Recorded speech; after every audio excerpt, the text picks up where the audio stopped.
Welcome back to the Airbnb Superhost Secrets Podcast. We're diving deep into, how to become a top-rated host. And I think we all want those 5-star reviews, right? Yeah. But sometimes it feels like those expectations from guests get a little out there. Oh, yeah, definitely. I feel like we've all been there. Like, you're reading a review and you're like, wait, did they even stay at my place?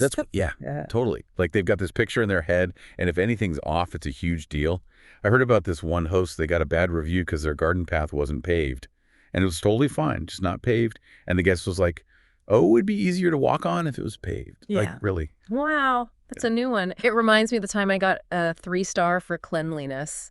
And it was because the house was, quote, too old. But like I said how old it was in the listing, and they even said it was spotless. It's like some people think old just means dirty, which isn't really fair. It really shows how Airbnb's changed. It used to be this small thing for travelers on a budget to find cool places, meet locals. Now it's huge, and some guests, they act like it's a hotel, expecting the same stuff. But Airbnb is different. Yeah, I think you're right. As it got bigger, more people started using it. So now you get people who are used to hotels wanting that same experience on Airbnb. But they don't always get those personal touches, those quirks that make Airbnb special. Yeah, it's like the thing that made Airbnb cool, that personal feel, is getting lost. And for hosts, it's tricky. How do we keep up with what guests want, but still keep that Airbnb spirit? Right. You got to find that balance. You want guests to feel welcome and comfy, but they also got to know what to expect. That's where being clear and having a good listing really matters. Okay, so let's get into that. What can hosts do to be clear about expectations right from the start? Well, I always say, think of your listing description like answering questions before they're even asked. Go beyond just saying what's there. Think about what a guest might wonder about or worry about. So, like, if your place is an older house, you should say that up front and talk about its charm. Exactly. Be upfront about anything a bit different, like squeaky floors or interesting decor. It's all about being open. If you describe your place clearly, there are fewer surprises later. Makes sense. But what about visuals? Photos are a big part of what guests expect too, right? Absolutely. Good professional photos, those are a must. They show your place in the best light, help guests picture themselves there, but also think about what your photos are saying, You mean like they should match the vibe, show what the place is actually like? Exactly. Don't hide anything or make it look different than it is. The photos and the description should match so guests get a real idea of what to expect. So it's about being honest in what you write and what you show. But even then, people can still misunderstand, right? You're right. So keep talking to your guests, even after they book. Be proactive. What do you mean proactive? Like, think ahead. Before they ask, send a message saying welcome, outlining the house rules, pointing out cool features, and maybe some local tips too. So you're being helpful, showing you're there for them right from the start. Exactly. By doing that, you're building a connection, making things clear, showing you care. It can really help avoid those little complaints and set things up for a good stay. This is all really helpful. It's changing how I think about managing expectations. But let's be real, sometimes some guests will complain no matter what, right? Yeah. How do you deal with that? Oh, yeah. The dreaded bad review. It happens, even to the best hosts. And honestly, it can sting, especially when you've put so much into your place. Yeah, like a punch to the gut when you feel like you did everything right. I know. But here's the thing. You can't please everyone. Sometimes a bad review, it says more about the guest than you. So how do you not let it get to you, not let it wreck your confidence? First, breathe. Don't take it personally. Everyone has different tastes, different things they expect. Then look at the review. But it's not about you. Is there anything useful you can learn from it? So separate your feelings from the actual feedback. See if there's anything you can actually improve. Exactly. Sometimes a bad review can help you learn. It might show you something you missed or where you can do better. I like that. Turning a bad thing into a way to grow. Yeah. And remember, one bad review, it doesn't define you as a host. Focus on the good feedback. Keep getting better, and don't let a few bad apples ruin it all. That's a good point. It's easy to focus on the negative, but really it's about making things great for most of your guests. And it's good to remember you're not in this alone. Every host goes through this. It's just part of it. Talking to other hosts, sharing stories, learning from each other, that can make a huge difference. Yeah, that's so true. It's easy to feel like you're the only one when a guest is being difficult or you get a bad review.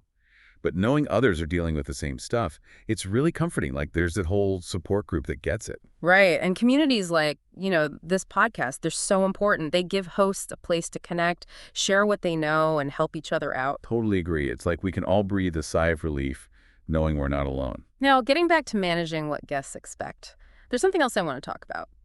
Trying to see things from their point of view. Interesting. Tell me more. So think about it. Your guests are in a new place. Maybe they just got off a long flight. They're looking for a place that's comfy and welcoming, where they can relax, feel at home. That makes sense. So how can hosts use that when they're thinking about their style? It's all about those little things that make a guest feel really welcome and cared for. Imagine you're walking into your place for the first time. What would make you feel good? I know I always appreciate a basket with snacks and drinks when I get there, especially after traveling all day. Exactly. Those small things really make a difference. Think about having clear instructions for how to use stuff. Having the basics in the kitchen, maybe even a little welcome note just for them. So it's like you're thinking ahead, trying to make it feel like a home away from home. Exactly. And here's a little tip. Those thoughtful things, they often lead to better reviews and fewer complaints. Really?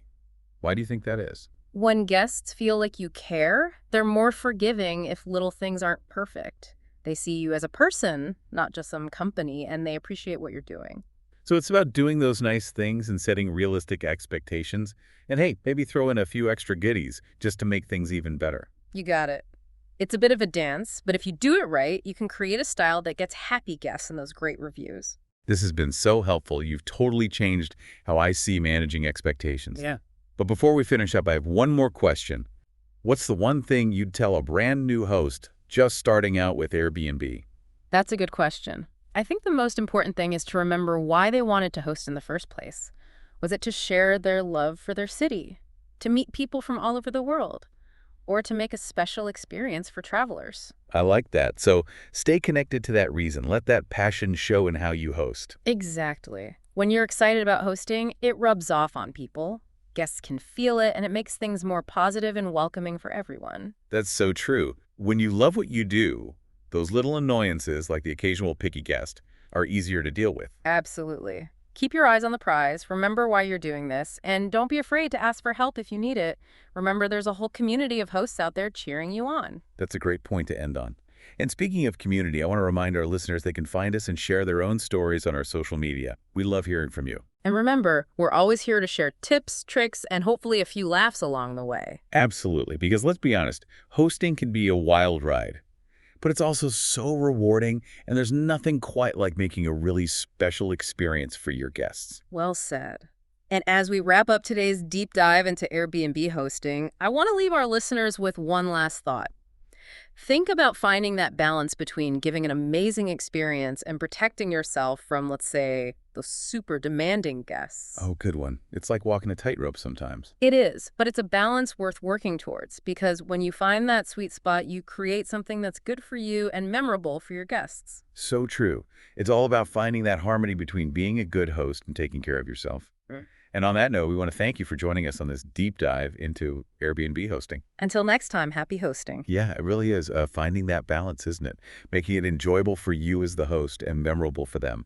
And that kind of brings us to reviews, right? They're so important now. Oh, they really are. It's like reviews are everything online these days. They can really make or break you as a host. I mean, guests, they really depend on reviews to choose a place. And let's be honest, we all want those good reviews. It's like you're always trying to get that perfect score, which can be really stressful. Yeah.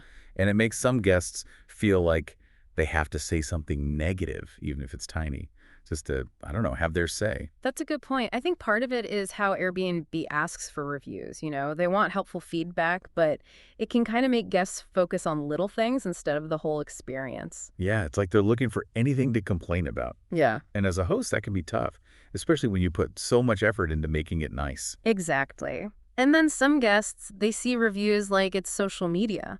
They don't always realize how much their words can affect a host's business, their reputation. It's like reviews are losing their point, you know? Yeah. They're supposed to be honest feedback, help others decide where to stay.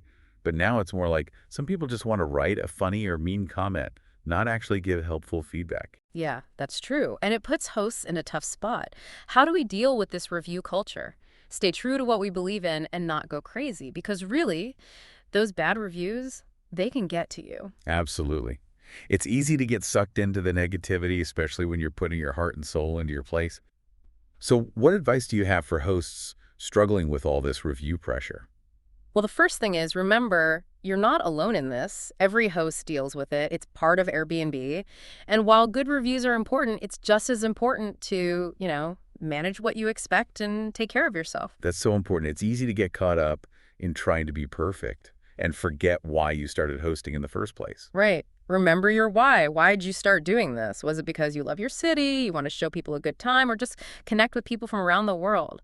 That passion, it'll keep you going and help you deal with the tough stuff that comes with reviews. I love that. It's about finding that strength inside and remembering why you started. And I think that's a perfect place to wrap things up. Yeah, I think so too. So to all the hosts out there, chin up, stick to your values, and never stop learning. And remember, we're all in this together. Thanks so much for joining us today and sharing all your amazing insights. It's been great having you on the show. It's been my pleasure. And to our listeners, thanks for tuning in to the Airbnb Superhost Secrets Podcast. We hope this deep dive gave you some good tips and tricks for managing those sometimes tricky guest expectations and for navigating the, always changing world of Airbnb hosting. Happy hosting, everyone. Until next time, keep those reviews glowing and remember, a little kindness goes a long way.